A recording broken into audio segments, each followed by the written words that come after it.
అస్సలాముఅలైకుం వరహ్మతుల్లాహి వబరకాతుహు ఔజుబిల్లాహి మినశ్శైతానిర్రజీం బిస్మిల్లాహిర్రహమానిర్రహీం. సూరా 88 అల్ గాషియహ్ 1-26 ఆయాతులు. అల్ గాషియహ్ అనగా క్రమ్ముకొనే ఆపద. పరిచయం. ఈ సూరా ముఖ్యంగా ఏకదైవారాధన, తీర్పు దినాల గురించి ప్రస్తావించింది. ఈ సూరా మొదటి ఆయతులో వచ్చిన పదాలనే దీనికి పేరుగా పెట్టడం జరిగింది. ఈ సూరాలో తీర్పు దినం గురించి వివరాలు ఇవ్వబడ్డాయి. ఆనాటి భయానక పరిస్థితులలో ప్రజలు దిక్కుతోచని రీతిలో ఉంటారు.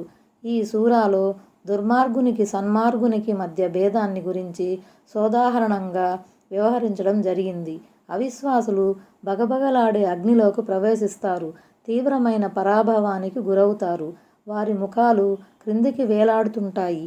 వారికి సలసల కాగే నీరు తాగడానికి ఇవ్వబడుతుంది. ఎండిన ముళ్ళగడ్డి తినడానికి ఇవ్వబడుతుంది. దానివల్ల బలము లభించదు, ఆకలి తీరదు. కాగా విశ్వాసులు శాశ్వత స్వర్గవనాలు పొంది ఆనందిస్తారు. ఈ సూరాలో అల్లాహ్కు గల విశిష్టమైన సృష్టి సామర్థ్యాన్ని వివరించడం జరిగింది. సత్యానికి దూరంగా పోయిన వారు, అల్లాహ్ను తిరస్కరించిన వారు అద్భుతమైన ఒంటెలను, ఆకాశాన్ని, పర్వతాలను, భూమిని ఆయన ఎలా సృష్టించినది చూడాలని ఉద్బోధించబడింది. ఆయ నంబర్ 1. క్రమ్ముకొనే ఆపద సంగతి గాని నీకు చేరిందా?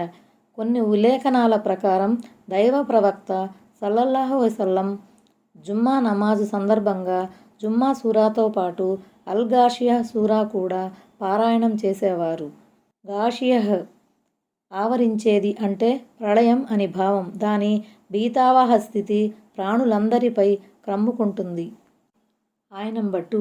ఆ రోజు ఎన్నో ముఖాలు అవమానంతో పాలిపోయి ఉంటాయి. అంటే అవిశ్వాసుల, అవిధేయుల ముఖాలన్నమాట. పరాభవంతో వారి తలలు క్రిందికి వంగిపోయి ఉంటాయి. ముఖాలపై ఏమాత్రం కళ ఉండదు. సరికదా ఉదాసీనత ఆవరించి ఉంటుంది. ఆయ నంబర్ 3. శ్రమిస్తూ అలసి సొలసి ఉంటాయి. నాసిబతున్ అంటే అలసటతో డీలా పడిపోవటం అని అర్థం. ఆనాటి పరిశ్రమ ఎంత తీవ్రమైనదంటే దాని ధాటికి వారు కోలుకోలేనంతగా అలసిపోతారు. మరొక అర్థం ప్రకారం వారు ప్రపంచంలో ఎంతో శ్రమించారు, ఎన్నో కర్మలు చేసుకున్నారు. కానీ వారు అవలంబించిన మతం మిథ్య కావటం వల్ల వారు చేసిన కర్మలు వ్యర్థమైపోతాయి. చివరకు వారు నరకాగ్నికి ఆహుతి కావలసి వస్తుంది. ఈ భావార్థం ప్రకారం ఈ వాక్యం క్రైస్తవుల నేపథ్యంలో అనబడిందని హజ్రత్ ఇబ్న్ అబ్బాస్ రజియల్లాహు అన్హు భావించారు. ఆయ నంబర్ 4. వారు మండే అగ్నికి ఆహుతి అవుతారు. ఆయ నంబర్ 5. వారికి ఉడికే చలమ నీరు త్రాగించబడుతుంది. ఉడికే నీరు అంటే అత్యంత వేడి నీరు అన్నమాట. ఆయ నంబర్ 6. వారికి తినడానికి ముండ్ల చెట్టు తప్ప వేరొకటి ఆహారంగా దొరకదు. ఇదొక రకమైన ముండ్ల వృక్షం. ఇది ఎండిపోయినప్పుడు దీని ఆకులను తినడానికి పశువులు సైతం ఇష్టపడవు. ఇది కూడా జముడు వృక్షంలాగా ఎంతో చేదుగా, చండాలంగా ఉంటుంది. దానివల్ల శరీరానికి బలం ఎలాగూ చేకూరదు. పోనీ ఆకలి బాధ అన్నా తీరుతుందా అంటే అదీ జరగదు. ఆయ నంబర్ 7. అది వారిని లావుగానూ చేయదు, వారి ఆకలిని కూడా తీర్చదు. ఆయ నంబర్ 8. మరెన్నో ముఖాలు ఆనాడు నవనవలాడుతూ ఉంటాయి. ఆయ నంబర్ 9. వారు తమ కృషిపై సంతోషంతో ఉంటారు. ఆయ నంబర్ 10. ఉన్నతమైన స్వర్గంలో ఉంటారు. ఆయ నంబర్ 11. వారక్కడ ఎలాంటి అపసవ్యమైన మాట వినరు. ఆయ నంబర్ 12. అందులో అద్భుతంగా ప్రవహించే ఒక సెలయేరు ఉంటుంది. ఆయ నంబర్ 13. ఇంకా అందులో రాజసం ఉట్టిపడే ఎత్తైన పీఠాలు వేయబడి ఉంటాయి. ఆయ నంబర్ 14. వారికెదురుగా మధు పాత్రలు పేర్చబడి ఉంటాయి. ఆయ నంబర్ 15. వరుసగా వేయబడిన దిండ్లు ఉంటాయి. ఆయ నంబర్ 16. అన్ని వైపులా పట్టు తివాచీలు పరచబడి ఉంటాయి. ఇక స్వర్గవాసుల పరిస్థితి. వారు నరకవాసులకు భిన్నంగా ఎంతో హాయిగా, ఆనందంగా భోగభాగ్యాలను ఆస్వాదిస్తూ ఉంటారు. ఐనున్ ఊట అనేది మచ్చుకు ఒకటి చెప్పబడింది. నిజానికి అలాంటి ఊటలు లెక్కకు మించినవి ఉంటాయి. అక్కడ పరచబడిన తివాచీలు గాని, వేయబడిన ఆసనాలు గాని, పేర్చబడిన మధుపాత్రలు గాని అవన్నీ స్వర్గవాసుల భోగభాగ్యాలకు దర్పణం వంటివి. నమారికు అంటే దిండ్లు. జరాబియు అంటే తివాచీలు, పరుపులు. మబ్సూసహ్ అంటే పరచబడి ఉన్నవి అని అర్థం. ఆయా నంబర్ 17. ఏమిటి?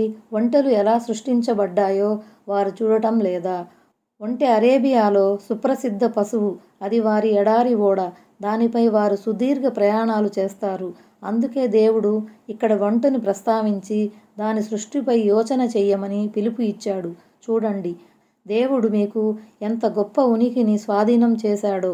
ఆ జంతువులో ఉన్న అసాధారణ శక్తిని గురించి ఆలోచించారా? అయినా అది మీకు లోబడి మీరు చెప్పినట్లు చేస్తుంది. తనపై ఎంత బరువు మోపినా మోస్తుంది. ఎంతసేపు నడిపించినా అలసిపోకుండా నడుస్తుంది. మీ సేవలో అది నిరంతరం నిమగ్నమై ఉంటుంది. మీరు దాన్ని కోసి దాని మాంసాన్ని భుజిస్తారు. దాని పాలు తాగుతారు. దాని రోమాలతో దుప్పట్ల వంటివి తయారు చేసి చలికాలంలో ఉపయోగిస్తారు. ఇన్ని రకాలుగా మీకు ఉపయోగపడుతున్న ఒంటె నిర్మాణంపై మీరెన్నడైనా ఆలోచించారా? దాని నిర్మాత గురించి చింతన చేశారా? ఆయా నంబర్ 18. ఆకాశం ఎలా ఎత్తుగా చేయబడిందో వారు గమనించటం లేదా? ఆకాశం ఎంత ఎత్తుగా ఉందో చూడండి. 500 సంవత్సరాలు ప్రయాణించినా అందుకోజాలని ఎత్తు ఉన్న ఆకాశం ఎలాంటి స్తంభం కూడా లేకుండా నిలబడి ఉంది. మరి ఈ గగన మండలంలో ఎలాంటి అవరోధం కానీ వక్రత కానీ కనిపించదు. పైగా మేము దాన్ని నక్షత్రాలతో ముస్తాబు చేశాము. ఆయా నంబర్ 19. పర్వతాలు ఎలా పాతి పెట్టబడ్డాయో తిలకించటం లేదా? భూమి కదలకుండా స్థిరంగా ఉండేందుకు గాను మేము ఏ విధంగా అందులో పర్వతాలను మేకులుగా పాతిపెట్టామో మీరు చూడటం లేదా?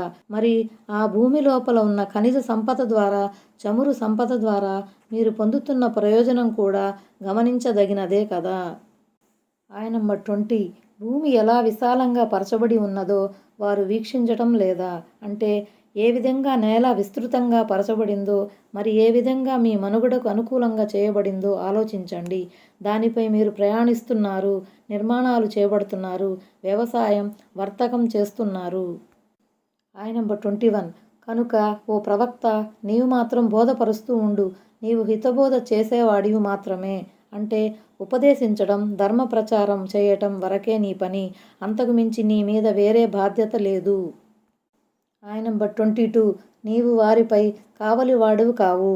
వారిని బలవంతంగా లాక్కొని వచ్చి ఇస్లాంలో చేర్చడం నీ పని కాదు.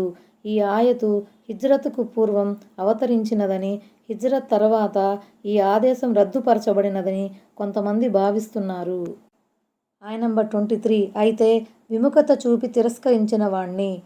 ఆయా నంబర్ 24. అల్లాహ్ అతనికి చాలా పెద్ద శిక్ష విధిస్తాడు. అంటే శాశ్వతమైన నరకయాతనకు గురి చేస్తాడు. ఆయా నంబర్ 25. ఎట్టి పరిస్థితుల్లోనూ వారు మా వద్దకే తిరిగి రావలసి ఉన్నది. ఆయా నంబర్ 26. మరి వారి నుండి లెక్క తీసుకునే బాధ్యత మాపైనే ఉంది. దీనికి సమాధానంగా అల్లాహుమ్మ హాసిబ్నా హిసాబన్ యసీరా, ఓ అల్లాహ్ మా నుండి తేలికపాటి లెక్క తీసుకో అనే దువాను పఠించాలని చెబుతారు. మహాప్రవక్త సల్లల్లాహు అలైహి వసల్లం కొన్ని నమాజులలో ఈ దువా చేసేవారని కూడా ఇంతకుముందు ఇన్షిఖాక్ సూరాలో వచ్చింది. కానీ ఆయన సల్లల్లాహు అలైహి వసల్లం ప్రత్యేకంగా ఈ ఆయతుకు జవాబుగా పఠించినట్లు మాత్రం రూఢీ కాలేదు. అస్సలాము అలైకుం వరహ్మతుల్లాహి వబరకాతుహు.